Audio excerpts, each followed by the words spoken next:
If your product is on the same network segment as the users, and you will use DHCP to assign the IP address, you can follow the instructions in the standard deployment section of this video.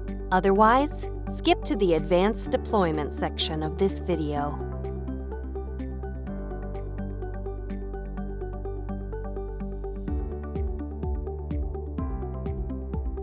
After you connect your product to the network, visit the Epson support site, then download and run your product's software package.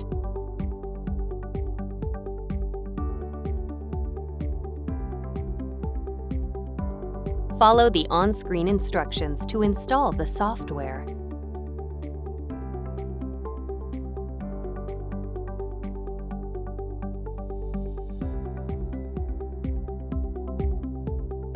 When you see this screen, select your printer from the list and click Continue.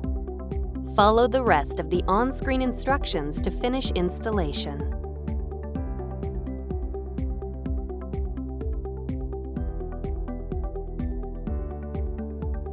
First, assign a static IP address to the product.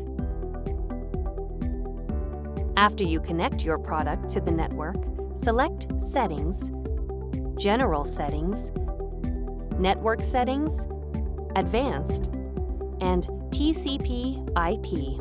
Set Obtain IP Address to Manual. Select the IP address field and enter the static IP address you want to use. Set the subnet mask, default gateway, and DNS settings as needed. Select Start Setup. Visit the Epson support site, then download and run your product's software package.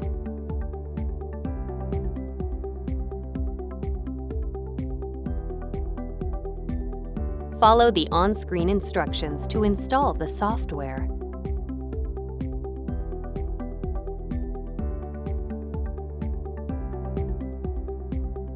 When you see this screen, click Cancel. Click Yes, then click Close. Open the Apple menu, select System Settings, then select Printers and Scanners. Click Add Printer, Scanner, or Fax. Select the IP tab. Enter the product's IP address and select Line Printer Daemon (LPD) as the protocol setting. Click Add to add the product and finish installation.